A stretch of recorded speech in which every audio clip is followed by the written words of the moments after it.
जितने विद्वान स्वभाव के थे, ठीक इसके विपरीत उनकी पत्नी का स्वभाव था। कोई संज्ञा देना ठीक नहीं है। लोकवतारितां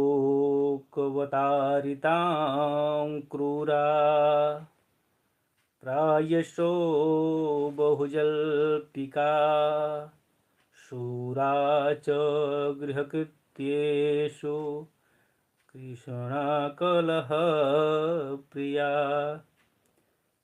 बोले महाराज कलह प्रिया थी। कौन? कृपणा मने कंजूस भी थी और कलह प्रिया भी। भयंकर झगड़ालू प्रवृत्ति उनकी थी। किसकी भैया? तो आत्माराम शर्मा जी की पत्नी जो थी धुंधली देवी, उनका जो है ऐसा विचार, झगड़ालू प्रवृत्ति था। दूसरे में झगड़ा लगाना, पड़ोसियों से खुद झगड़ा कर बैठना, मन में ईर्ष्या रखना, इस प्रकार का उनका भाव था। इस प्रकार का जो है उनका व्यवहार था।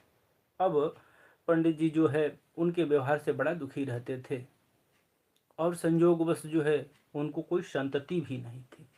संतान का दुख आत्माराम शर्मा जी को नहीं था। उनकी पत्नी को कोई संतान जो है नहीं हुआ था।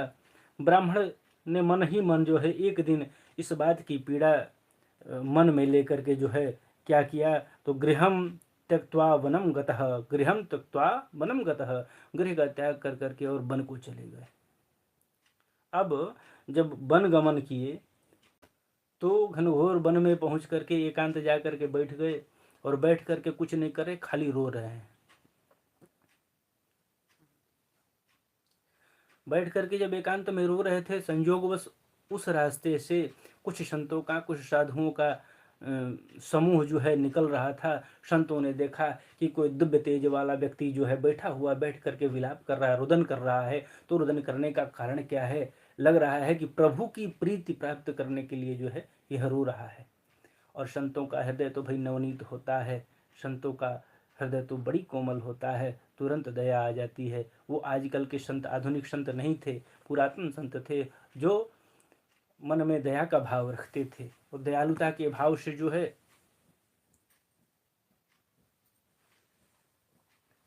कृपा हुई, साथ पहुंच गए और जाकर के विनम्रता पूर्वक पूछा। क्या पूछा भाई?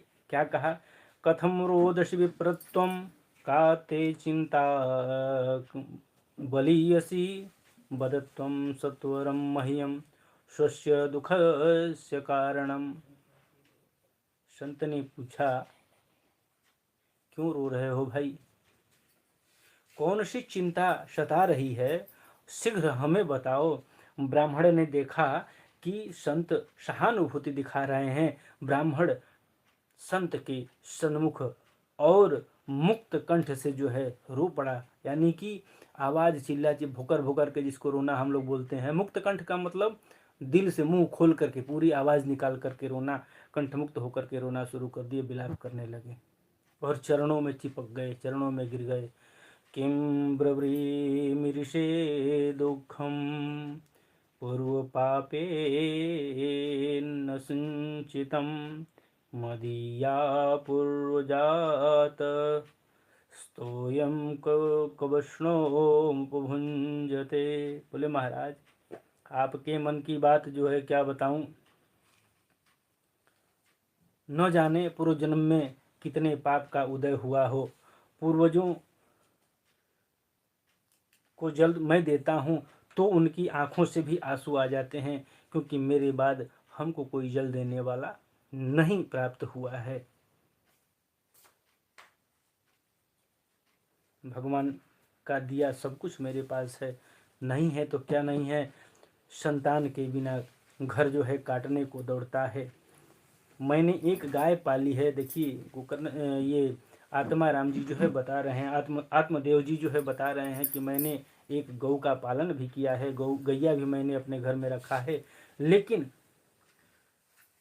उस गैया को भी जो है कोई संतान नहीं हुआ। गैया भी बांझ है, हमारी पत्नी भी बांझ है। आज से आज तक जो है बांझ का दंश लेकर के झेल रही है।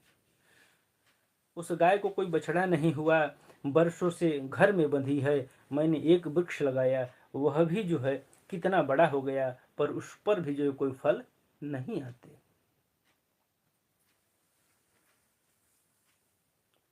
मेरा दुर्भाग्य, संत ने मन में सोचा।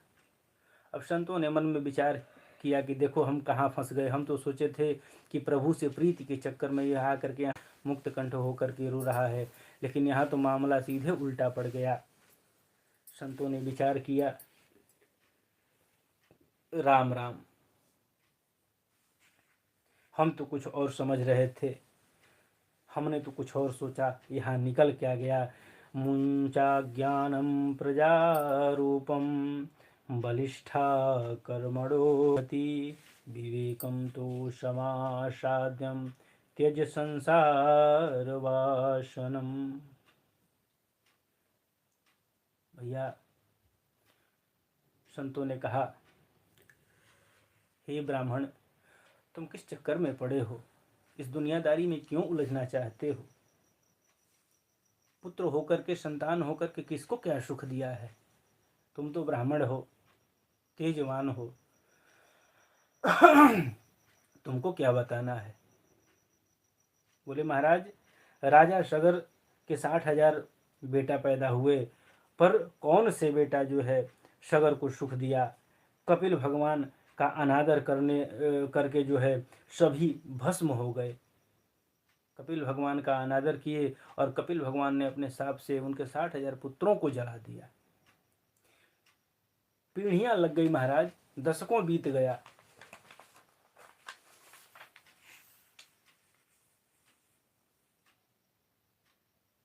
तब जाकर के जो है भगीरथ ने पूर्वार्ध में जो है उन सब का उद्धार किया।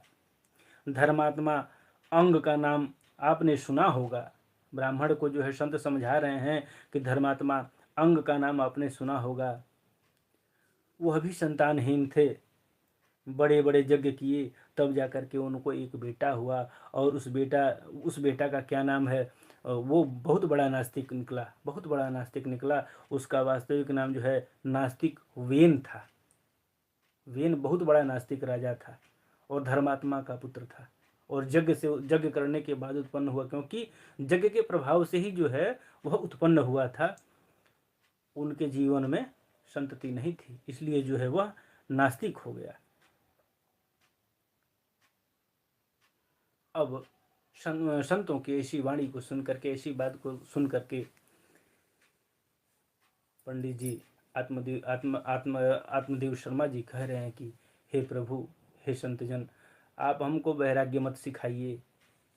यह वैराग्य सीखने का मेरा समय नहीं।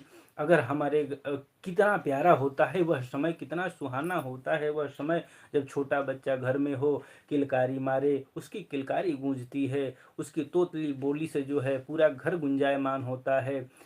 उसके क्रियाकलापों को देख करके लोग उसमें समाहित हो जाते हैं।